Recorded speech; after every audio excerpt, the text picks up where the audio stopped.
नमस्कार साथियों, स्वागत है आपका अपने YouTube चैनल पर। तो कैसे हो आप सब? आशा करता हूँ अच्छे होंगे, स्वस्थ होंगे और मस्त होंगे। तो हम चौहान वंश को पूरा कर चुके थे। आज से शुरू करने वाले हैं अब अपन नेक्स्ट क्लास में। अब तक अपनी पिछली 11 क्लासें हो चुकी है और आज की जो है ये अपनी 12वीं क्लास है। और इसमें अपन चौहान शुरू करेंगे मेवाड़, यानी इसमें अपना मेवाड़ के बारे में जानेंगे। मेवाड़ के में जो जितने भी शासक थे उनके बारे में बारी बारी से एक एक करके सबको लेंगे।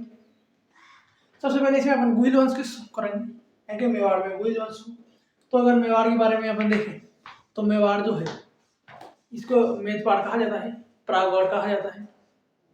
और अगर गुहिल वंश देखा जाए तो गुहिल वंश में शुरुआत मेवाड़ से होंगे। मेवाड़ यानी उदयपुर, मेवाड़ का नाम आते ही उदयपुर लेना है।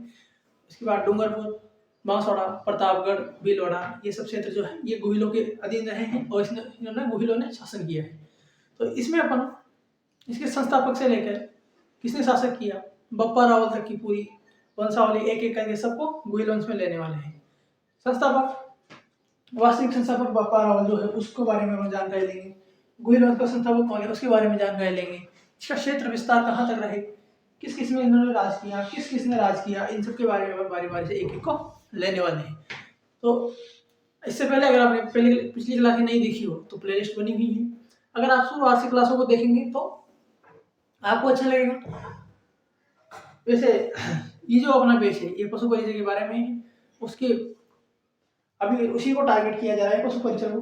जैसे जैसे वैकेंसी आती जाएगी उसको टारगेट करते हुए इसको आगे बढ़ाया जा रहा है। तो आप ये ना पूछें कि सर क्या ये पशु परिचय के लिए है, फर्स्ट ट्रीट के लिए है, फर्स्ट ग्रेड के लिए। तो जो टॉपिक पढ़ा रहा हूँ ये जिस भी सब्जेक्ट में है, जिसमें भी है, उसमें किसी भी पेपर में राजस्थान जीके का अहम रोल होता है। चाहे वो पेपर पशु परिचय का हो, पटवारी का हो, रीड का हो, सेकंड ग्रेड का हो, फर्स्ट ग्रेड का हो, सीईटी का हो, किसी का भी हो।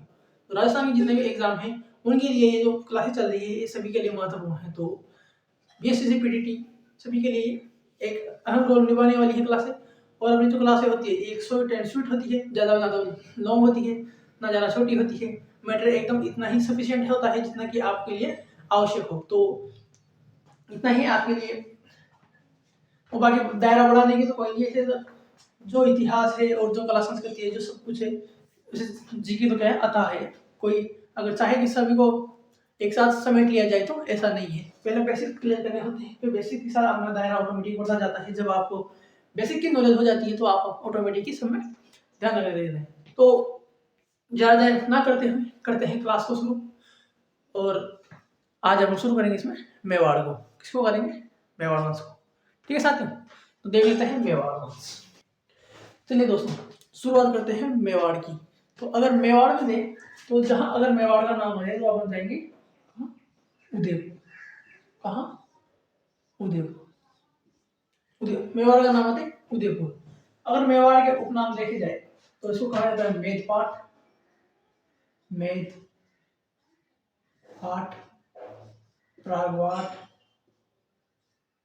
प्रागवाट या सीवी की। क्या कहा जाता है? सीवी की। मेदपाट, प्रागवाट या सीवी की। इसके बाद अगर गुहिल वंश देखे जाए तो गुहिल वंश में जहां तक इन्होंने अपना शासन फैलाया तो वो क्षेत्र थे, एक तो था मेवाड़,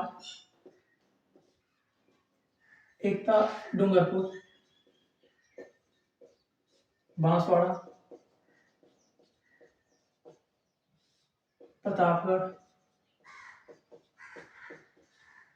और भीलवाड़ा। ये जो क्षेत्र थे इसमें गुहिलों ने राज किया। मेवाड़ मतलब उदयपुर ले लिया है और इसके आसपास के क्षेत्र में डूंगरपुर, बांसवाड़ा, प्रतापगढ़ और भीलवाड़ा ही लिया जाता है। अब गुहिल वंश के अगर संस्थापक की बात किया जाए तो गुहिल से ही जो इसका वंश का संस्थापक है वो है गुहिलादित्य। कौन था? गुहिलादित्य।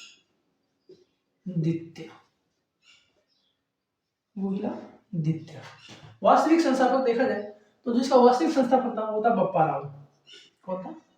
बप्पा रावल। इसी को ही कालभोज भी कहा जाता है। इसके बारे में आगे अगली स्लाइड में देखने वाले अच्छे से बप्पा रावल को। तो बप्पा रावल इसका वास्तविक संस्थापक है। इसी को क्या है कालभोज के नाम से भी जाना जाता है।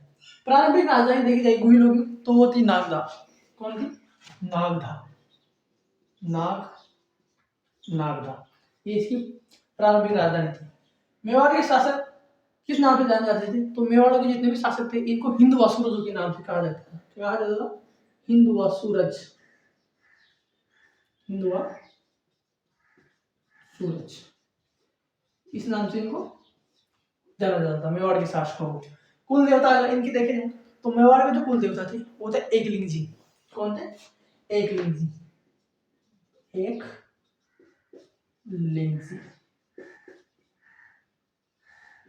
जी। और अगर इनकी कुल देवी देखी जाए तो वो थी बाण माता। कौन थी? हाँ, बाण माता। मेवाड़ उदयपुर उपनाम देखे जाए तो मेदपाट, परागवाट, सिविकीवी। गुहिल वंश देख लेते हैं। ये मेवाड़, डूंगरपुर, बांसवाड़ा, प्रतापगढ़ और भीलवाड़ा इसमें फैला हुआ था। इनका क्षेत्र यहाँ तक था। वंश का संस्थापक देखा जाए तो गुहिलादित्य। वास्तविक संस्थापक देखा जाए तो बप्पा राव या कालभोज। दोनों एक ही व्यक्ति थे, लेकिन कई इतिहासकारों ने इनको अलग अलग बता दिया गया है। तो एक ही इंसान थे। ठीक है। प्रारंभिक राजधानी देखा जाए तो नागदा। मेवाड़ के शासकों को हिंदवासुरजों के नाम से जाना जाता था। कुल देवता देखे जाए तो एकलिंग जी और कुल देवी देखे जाए तो बाण माता। ये जो स्लाइड है ये अपनी इंपॉर्टेंट है। बाकी पढ़ाता हूँ वो एकदम सिलेक्टिव होता है तो सारा इंपॉर्टेंट होता है, तो आप इनको नहीं छोड़ सकते क्योंकि मैटर जो है ये एकदम एग्जाम की दृष्टि से टू द पॉइंट है और नोट्स मेकिंग पैटर्न के हिसाब से है। ठीक है। और जो अपनी क्लासें होती है ये अपलोडेड होती है, अपन लाइव क्लासेस ले लेते हैं। ठीक है। तो आप ले लीजिए इसका स्क्रीनशॉट। इसके बाद अपन चलते हैं बप्पा रावल की ओर। आज अपन इसमें बप्पा रावल को अच्छे से पढ़ने वाले हैं। ठीक है दोस्तों, तो आप ले लीजिए इसका फटाफट स्क्रीनशॉट। चलिए दोस्तों अब शुरू करते हैं बप्पा रावल के बारे में। बप्पा रावल जो इसके पिताजी थे नागादित्य। कौन थे? नागादित्य। नागादित्य का पुत्र था बप्पा रावल। बप्पा रावल हरित ऋषि और राष्ट्रसेनी माता के आशीर्वाद से अपने शासन की स्थापना करता है गुहिल वंश में। गुहिल वंश का वंशीय संस्थापक जो है वो बप्पा रावल था। बप्पा रावल को कालभोज के नाम से जाना जाता है। किस नाम से जाना जाता है बप्पा रावल? कालभोज के नाम से। सीवी वेद ने इसकी तुलना किससे की है? चार्ल्स मॉडल से। किससे की है? चार्ल्स मॉडल से। इसके अनुसार बप्पा रावल के बारे में एक लोक पंक्ति कही गई है कि ये देवी के सामने एक झटके में 2 भैंसों की बलि एक साथ दे देता था। किसके सामने? देवी के सामने। देवी कौन थी? कुल देवी बाण माता। उनके सामने 2 भैंसों की बलि एक साथ दे देता था। ये 35 हाथ की धोती और 16 हाथ का दुपट्टा पहना करता था। 35 हाथ की धोती और 16 हाथ का दुपट्टा पहनता था। उसकी खड़क जो तलवार थी उसका वजन जो था वो था 32 मन, यानी कि 32 मन की तलवार तो ये अपने साथ रखता था। और 4 बकरों का भोजन अकेला करता था। 4 बकरों का भोजन अकेला करता था। और इसकी सेना में 12,72,000 सैनिक हुआ करते थे। कितने सैनिक? 12,72,000 सैनिक हुआ करते थे। अब आज अंदाजा लगा सकते हो कि कालभोज या बप्पा रावल कितना विशाल व्यक्ति हुआ करता होगा। जिस हिसाब से उसके बारे में बताया गया है वैसे एक किंवदंतियां हैं तो इन पर पौराणिक विश्वास थोड़ा कम है, फिर भी अगर इसके मायने देखे जाए तो इसके अनुसार कितना विशाल बप्पा रावल हुआ होगा। तो बप्पा रावल जो था ये नागादित्य का पुत्र था। नागादित्य का पुत्र बप्पा रावल था। हरित ऋषि और राष्ट्रसेनी माता के आशीर्वाद से शासन की स्थापना की। बप्पा रावल को कालभोज के नाम से जाना जाता है। सीवी वेद ने इसकी तुलना चार्ल्स मॉडल से की है। सीवी वेद ने इसकी तुलना किससे की? चार्ल्स मॉडल ने। बप्पा रावल के बारे में कहा गया है कि ये देवी के सामने एक झटके में 2 भैंसों की बलि देता था। 35 हाथ की जो धोती, 16 हाथ का दुपट्टा पहना करता था। इसकी जो खड़ग यानी जो तलवार थी वो 32 मन की थी और ये 4 बकरों का भोजन किया करता था। इसकी सेना में 12,72,000 सैनिक हुआ करते थे। इसके बाद आप ले लीजिए इसका स्क्रीनशॉट। इसके बारे में थोड़ा बहुत और है तो उसको देख लेते हैं अगली स्लाइड में। ठीक है दोस्तों, चलिए दोस्तों देखते हैं आगे बप्पा रावल के बारे में। तो बप्पा रावल ने कैलाशपुरी में एकलिंग जी के मंदिर का निर्माण करवाया। बप्पा रावल ने एकलिंग जी के मंदिर का निर्माण कराया कैलाशपुरी में। बप्पा रावल ने 734 ईस्वी में नागदा को राजधानी बनाया। 734 ईस्वी में नागदा को राजधानी बनाया था। मौर्य शासक जो मानमौरी था इसको हराकर चित्तौड़ को जीत लिया था। किसने जीता? बप्पा रावल ने। किसको हराया? मौर्य शासक जो था मानमौरी उसको हराया और चित्तौड़ को जीत लिया। बप्पा रावल की मृत्यु जो है ये हुई थी खुरासान में। कहाँ हुई थी? खुरासान में। खुरासान एक जगह है नागदा में, यहाँ पे इनकी मृत्यु हुई थी और इनकी जो छत्री है ये भी खुरासान में ही है। तो बप्पा रावल जो है ये नागादित्य के पुत्र हैं। किसके पुत्र हैं? नागादित्य के पुत्र हैं। इनको कालभोज कहा गया है। सीवी वेद ने इनको चार्ल्स मोटल कहा है। कुल देवता एकलिंग जी और कुल देवी बाण माता थी। बप्पा रावल ने कैलाशपुरी में एकलिंग जी के मंदिर का निर्माण कराया। बप्पा रावल ने 734 ईस्वी में नागदा को राजधानी बनाया। मौर्य शासक मानमौर्य जो था इसको हराया और चित्तौड़ पर अधिकार कर लिया। इनकी जो मृत्यु है ये खुरासान में हुई और इनकी जो क्षत्रिय है खुरासान में। ठीक है दोस्तों, तो खुरासान नागदा में ही है। तो ये अपना मेवाड़ के गोविंद वंश की शुरुआत हो चुकी है। इसमें आज अपन बप्पा रावल को पढ़ा है।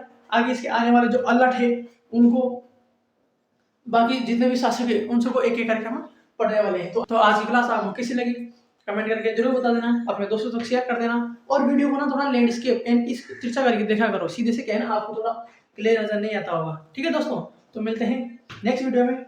आप इसको स्क्रीनशॉट ले लेना, अच्छे से याद कर लेना। आशा करता हूँ कि आप जितनी भी पढ़ाई आज तक पढ़ाया है उसको दिले रिवीजन कर रहे होंगे, अच्छे से अपनी पढ़ाई कर रहे होंगे और पढ़ाई में ध्यान देना, क्योंकि अब वैकेंसी आ गई है। कल से अपने फॉर्म स्टार्ट होने वाला है पशु परिचय के, तो जिसको पता ना हो उसको बता देना और जो अपना टेलीग्राम चैनल है उसको ज्वाइन कर लेना।